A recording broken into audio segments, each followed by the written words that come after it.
Sentry mode activated. Target acquired. Hey there, hunters and exiles. I just wanted to give a final update on the March of the Spiders build that I've been playing all league. I finally killed Maven for my first time ever, something I had not yet done in Poe because I'm a pretty casual Poe player. Unfortunately, I did die twice at the last phase, once on the transition. I guess I kind of ran into the middle and just insta-died somehow.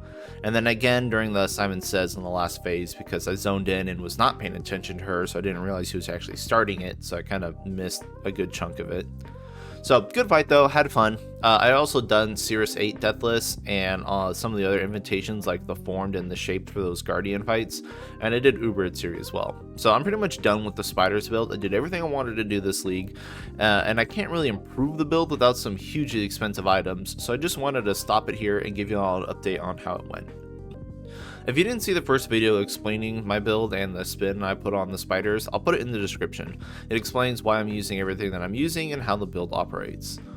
So let's just start off with the defenses here, because I'm still very impressed with how tanky this build is. Only degens really seem to hurt it, although I did take an Uber Series Flame Blast to the face and did not block, so that was definitely a one-hit KO. But if I could manage to get some spell suppression on this build, I feel like I'd never die. I did manage to grab an Unset Ring to squeeze in Defiance Banner as well for another modifier to armor and evasion. Dude, this banner is OP. Why aren't more people using this? I'm at 50k armor and 35k evasion, which is some pretty meaty fizz mitigation. Currently sitting at only 5.2k energy shield, but I feel like I can get that to about 6k with a good grasping mail and by taking away some of the defensive minion nodes and putting them on more energy shield nodes. This is a very low amount of energy shield for sure, and it's one of the banes of this build as degens do eat away at it fairly fast, unfortunately. We do have about 100 all res and chaos immunity, 75 block and spell block with glancing blows, a fat 10k molten shell to go through, Aegis Aurora to regen some of that block damage since we regen 1000 energy shield on block, nearly all ailment immunity, stun immunity, and 10% of our damage does get eaten from our specters first. This build is a beast defensively. Many defensive layers. I rarely feel threatened against bosses or enemies, but there is still a chance to die from a nasty spell if it doesn't block. Next, let's go over the passive tree real quick. Minion builds don't really have room to mess around with the passive tree, unfortunately, so I'm sure it's going to look familiar and similar to everyone else's builds. I'm basically taking what cluster nodes I can and the defensive and aura nodes near them, and that's basically it. I just have a few things to point out though. I do have a Watcher's Eye to not be bled while I have Malevolence on. Bleed and Corrupted Blood destroy this build, so it's mandatory that you negate those.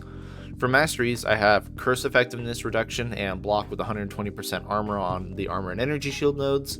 Offensive Minion Mastery, I feel like don't really do anything. I could probably get rid of them. It's a 100% crit strike chance, which is basically nothing, but since we need our minions to crit, I put it in anyway. And 20% Physical Overwhelm is a very small DPS bump for spiders since we convert a lot out to chaos anyways. Energy Shield Masteries for Discipline Reservation to squeeze that in, and Reservation Masteries for the obvious more reservation, and 50% increase in aura duration, which is key to this build since it applies to March of the Legion aura timer. That's what this entire thing is based upon. The large cluster jewels are pretty much just energy shield, that's all that really matters. Getting minion damage and energy shield on one node is pretty huge, and that's where most of my ES come from, as we have very little of it on our gear itself. Thankfully this does get doubled thanks to Skin of the Loyal. Now we do have a small part of the tree that I have here that can be changed. Going for Arcane Will seems very odd, but trust me, it was necessary with the gear I have at least. So after you reapply your auras, you have 0 mana and your regen is so goddamn slow that trying to Desecrate or use Arcanist Brand or any skills after applying your auras was painful. I ran into the situation where I would refresh my auras, but I could not cast Molten Shell, Convocate, or Desecrate, and that was no bueno. I need to have those to be available at all times. So getting the extra mana regen in the mana pool did help sustain that much better. It basically doubled my mana regen. Granted, if I do have better rings with reduced mana cost of skills as well as an amulet, then I would be golden and I could save those 2 skill points. But for now it's needed, but definitely you can get rid of those when you have better gear. So the other skills that we can replace eventually would be the defensive minion nodes next to that. Getting 8 max all res is pretty huge for minions, and the extra elemental and physical resistance was too good to pass up right now. I don't like resummoning specters, it's just too much to do mid fight, so I'd rather not have them die at all, and I can't have Animate Guardian dying at all, so it's not really an option. I will be able to change this later if I can get a Strangle Grasp, but for now I still have to put in these defensive nodes. So changes from the last video. I'm currently level 96, which is probably where I'll end this character. I did get my anime guardian in my armor, and he did survive the Maven fight, so that's good. I added Defiance Banner to my auras, so now I'm running Skitterbots, Discipline, Defiance Banner, Tempest Shield, and then Blessings with Determination, Grace, Malevolence, and Purity of elements. That's pretty much all the changes. There are a few things that could change if I had the money to do so. Like I said, the amulet needs to go. It's just a cheap option. We can either run a rare amulet with energy shield and reduced mana cost of skills, which would save me a massive amount of points, or we can run Strangle Grasp, which would be huge. If I could anoint Indomitable Army, Ravenous Horde, Grave Pack, and Charisma, I might be able to squeeze in another aura like Blood and Sand, which would be crazy. Now, Strangle Grasp is like 30x right now, so that's way beyond my budget, so that's not happening. And then the Squire shield is also the big ticket upgrade here, which is really the only way we can directly scale our spiders. The build isn't really going to get any stronger without that shield. It's just going to get tankier. So the Squire is like 90x right now, so that's never going to happen for me. So we'll just pass on that. The chest piece can go Skin of the Lords. There are a few keystones that would be nice here, like Supreme Ego. If we can anoint Charisma, maybe we can make that work.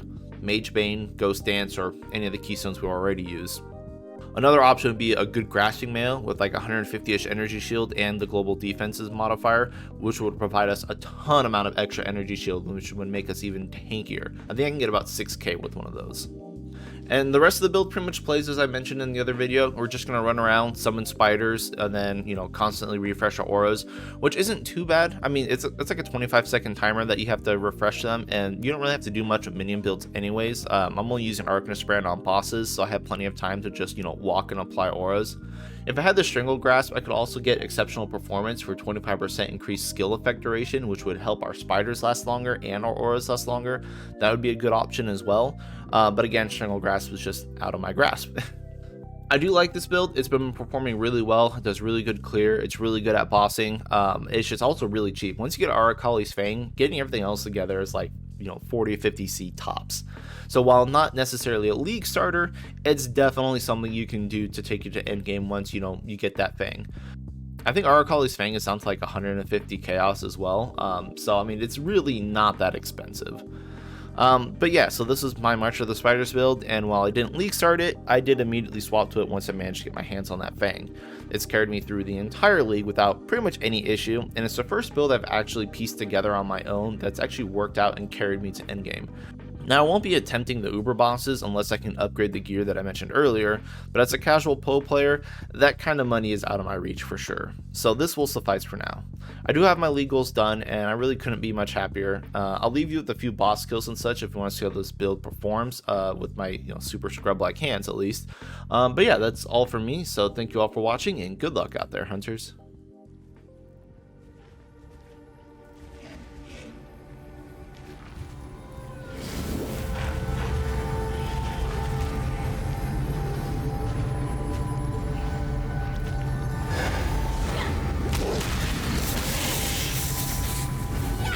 Mana.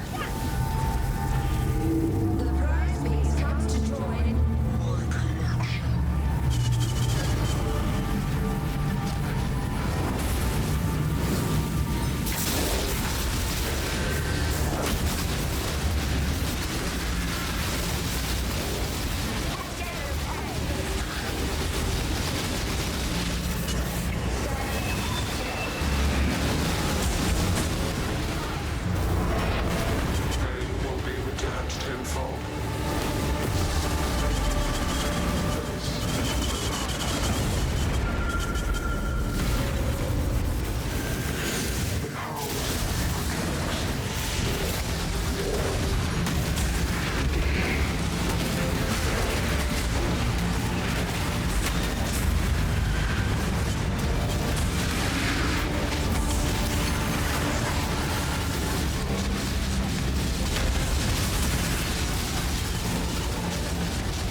The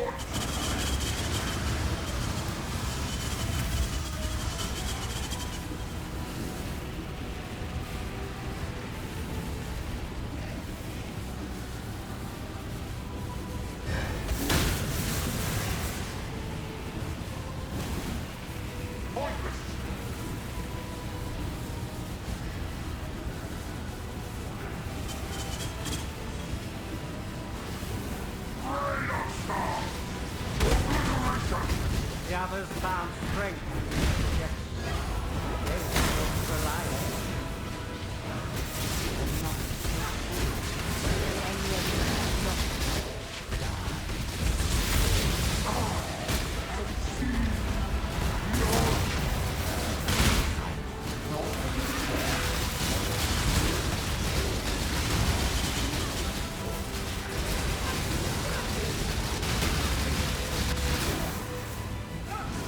This city is nothing!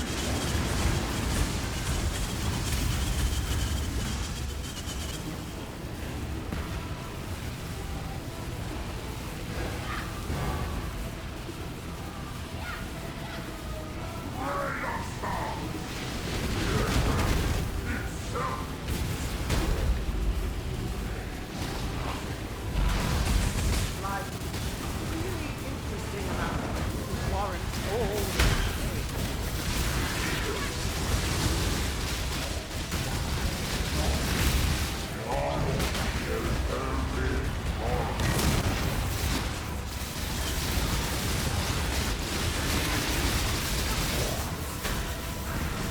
This city is nothing!